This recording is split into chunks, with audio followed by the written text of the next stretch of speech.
பொதுவாக ப. சிதம்பரம் ஒரு முறை குறிப்பிட்டதை போல திமுக தேர்தல் அறிக்கை தான் ஹீரோன்னு சொன்னார்.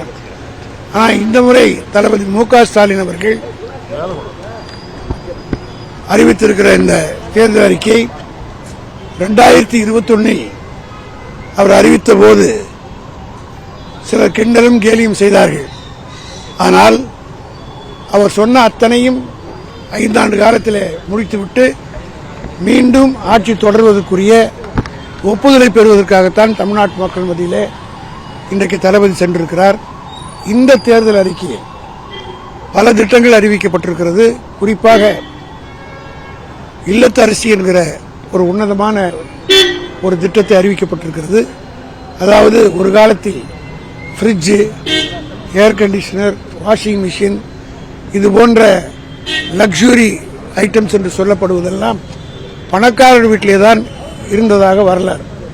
ஆனால் அதை பாமர ஏழை மக்களுடைய இல்லங்களும் கொண்டு சேர்க்க வேண்டும் என்ற உயர்ந்த நோக்கத்தோடு இன்றைய தினம் தளபதி மு.க. ஸ்டாலின் அவர்கள் வருமான வரி கட்டாத இல்லத்தரசிகள் அத்தனை பேருக்கும் 8000 ரூபாய் அந்த பொருள் இருந்தால் அதை புதுப்பித்துக் கொள்வதற்கும் புதிதாக வாங்குவதற்கோ 8000 ரூபாய் கூப்பன் கொடுத்திருக்கிறார்.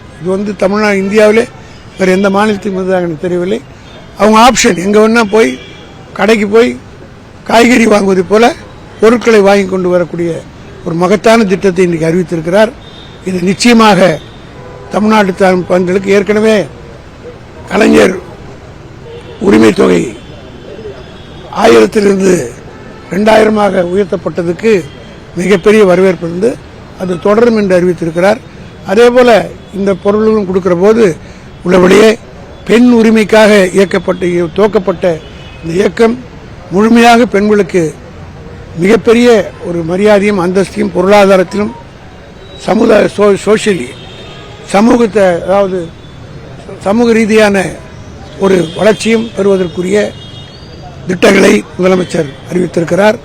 இது நிச்சயமாக தமிழ்நாட்டு மக்கள் மிகப்பெரிய வரவேற்போடு ஏற்றுக்கொண்டு 200க்கும் மேற்பட்ட இடங்களிலே திமுகவை வெற்றி பெற செய்வார்கள். இப்படித்தான் சொன்னார்கள். எப்படி கொடுக்க முடியும்னு சொன்னாங்க. பஸ்ஸில் விடியல் பயணம் நாங்கள் சொன்னபோது எடப்பாடி நக்கலா மேடையில் சிரிச்சே சொன்னார். எல்லாம் முடியுமான்னு சொன்னார். இப்போ அவரை பார்த்து ஊரே சிரிக்கக்கூடிய அளவுக்கு எல்லாரும் வண்டியில் ஏற்றாங்க. உண்டா இல்லையா? சிரிச்சாரா இல்லையா? நீங்க தானே போட்டு காட்டினீங்க. அதே போல ஏமாத்துக்கிறார் ஸ்டாலின், ஏமாத்துக்கிறார். கொடுக்க முடியாது. எப்படி 1000 ரூபாய் கொடுக்க முடியும்? இப்போ 2000 ரூபாய் கொடுத்தார். உங்களுக்கு 3000 கொடுத்தார். அது மட்டுமல்ல 5000 ரூபாய் 3 மாதத்துக்கு சேர்த்து கோடை கால நிவாரணமாக சேர்த்து 5 வருஷம் கொடுத்துருக்காரு. ஆக எடப்பாடிக்கு என்ன சொல்றதுன்னு தெரியல. அதனால ஏதோ வாய் பிடிச்சதோ மாங்காய் பிடிச்சதோ சொல்லதானே செய்வார். ஆல்ரெடி 10 லட்சம் கோடி ரூபாய்க்கு மேல கடன் இருக்கு. ஆனா இந்த திட்டங்கள் எல்லாம் இதை அண்ணா சொன்னதுதான் எனக்கு ஞாபகத்துக்கு வருது. 1967 அண்ணா அவர்கள் ஆட்சி பொறுப்பை ஏற்றுக்கொண்ட போது தேர்தலில் வாக்குறுதி சொன்னார். திமுக ஆட்சிக்கு வந்தால் 3 படி அரிசி லட்சியம், 1 படி நிச்சயம். உடனடியாக ஆட்சிக்கு வந்தோன்னா அண்ணா ஆட்சி பொறுப்பை ஏற்றவுடன் கடற்கரையிலே கூட்டத்தை பேசுகிற போது பொறுப்பேற்றுக் கொண்டு வந்து பேச இதெல்லாம் இன்னைக்கு இருக்கிற எடப்பாடிக்கு தெரியாது. இதெல்லாம் 60 வருஷத்துக்கு முன்னாடி இருந்தது. தமிழ்நாட்டு அரசியலில் இதெல்லாம் பார்க்காதவங்க பாதி பேர் இருக்கிறாங்க. நாங்கெல்லாம் அந்த காலத்திலிருந்து இந்த கட்சியில் இருக்கிறதுனால கடற்கரை கூட்டத்தில் அண்ணா பேசியதை கேட்டவன் தான். அப்பொழுது அண்ணா சொன்னார், கஜானாவை உங்களுடைய பேராதரவு பெற்று மிகுந்த ஆவலோடு தான் கஜானாவை திறந்து பார்த்தேன். அந்த கஜானாவில் கடன் பத்திரமும் அதாவது உணவு பஞ்சமும் இருக்கக்கூடிய கஜானாவும் காலி, கலைஞரும் காலி என்று அண்ணா சொல்லிவிட்டு சொன்னார்.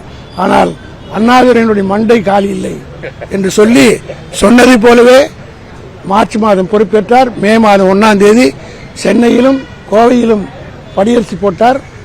அன்றைக்கு எங்கள் தொகுதி சட்டமன்ற உறுப்பினர் இருந்த எம்ஜிஆருடைய தலைமையில் கலைஞர் தான் ஆலந்தூரிலே அந்த திட்டத்தை துவக்கி வச்சார். இது வரலாறு.